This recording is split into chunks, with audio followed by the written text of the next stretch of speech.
আমি তো বলি এই উম্মতকে আল্লাহ দুনিয়ায় পাঠাইতে চান না, আমাদেরকে নির্বাচিত করার পরে, বাছাই করার পরে, আমরা কিন্তু বাছাইকৃত, হুয়াজ তাবাকুম, আল্লাহ আমাদেরকে বাছাই করছেন উম্মতে মুহাম্মদী হওয়ার জন্য। আল্লাহ বাছাই করার পরে জান্নাতে পাঠায়া দেওয়া দরকার ছিল, কিন্তু আল্লাহ আমাদেরকে দুনিয়ায় পাঠাইছেন কিয়ামতের দিন যেন কেউ আঙ্গুল না উঠাইতে পারে। কান্না সুহাদা আলান নাস, কিয়ামতের দিন আমরা সমস্ত উম্মতের উপরে আল্লাহর পক্ষে সাক্ষী হিসাবে আল্লাহর পাশে স্টেজে দাঁড়াবো। ওই দিন যেন কেউ না বলতে পারে এরা তো দুনিয়াই দেখে নেয়, এরা সাক্ষী দিবে তো দিবে কি করে, এরা কি করে সাক্ষী দিবে। এই জন্য আল্লাহ ছোট একটা জীবন দিয়ে আমাদেরকে পাঠাইছেন 60-70 বৎসর। আবার ওইটার থেকে 2 পর্বে আল্লাহ মাফ করে দিয়েছেন। 2 পর্বে, প্রথম পর্ব হলো যতক্ষণ পর্যন্ত প্রাপ্ত বয়স্ক না হয় এই 15 বৎসর কারো হিসাবের ভিতরে আসবে না, কারো বিরুদ্ধে যাবে না, মাপ, মাসুম, নিষ্পাপ। এটা হলো প্রথম পর্ব মাপের।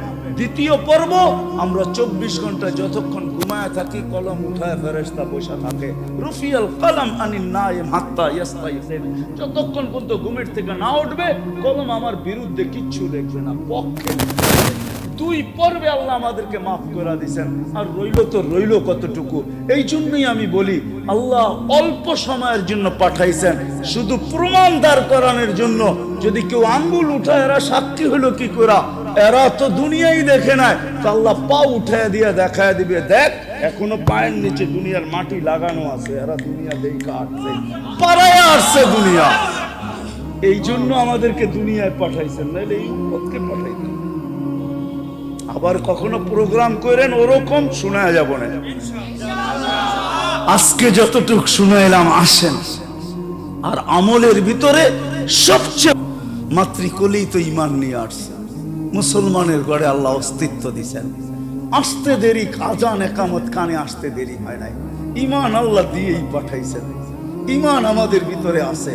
আমি স্বীকার করি, চাই সেটা অল্পই হোক, মোমবাতির মতো টিল নিবু নিবু হোক, আমি বিশ্বাস প্রত্যেক মুসলমানের দিলের ভিতরে ইমান আছে।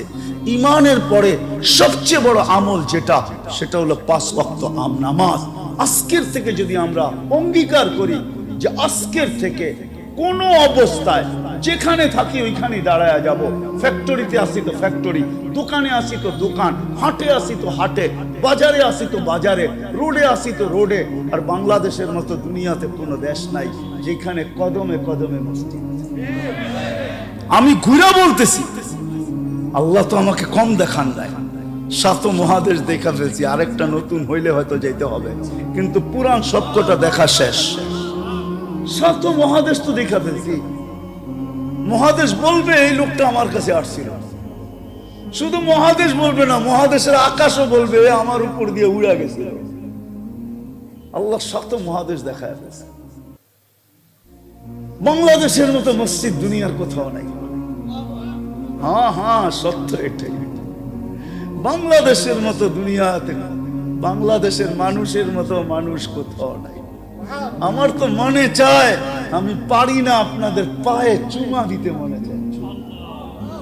দুনিয়া ঘুরার পরে, এর আগে না, ওলামা আমাকে কি বলবে না না বলবে আমি জানি না, এরকম আশেক আল্লাহ দুনিয়ার কোথাও আমি পাই নাই। কোন সামিয়ানা নাই, নিচে শুধু চাটাই পর্যন্ত নাই, মাটিতে লেপটি পাইতা বৈশা আল্লাহ আল্লাহ রসুলের কথা এতক্ষণ শুনে, দীর্ঘ রাত পর্যন্ত শুনে, ফজর পর্যন্ত শুনে, সারা রাত্র শুনে, এরকম দুনিয়ার কোন দেশ পাই নাই আমি। এশারের পরে আধা ঘন্টা কাউকে বসানো যায়, আমাকে বুঝাইতে হবে না। আমি দুনিয়া ঘুরা বলতেছি, মিডিয়া দেখা বলতেছি না, আমি তো চোখে দেখা বলতেছি।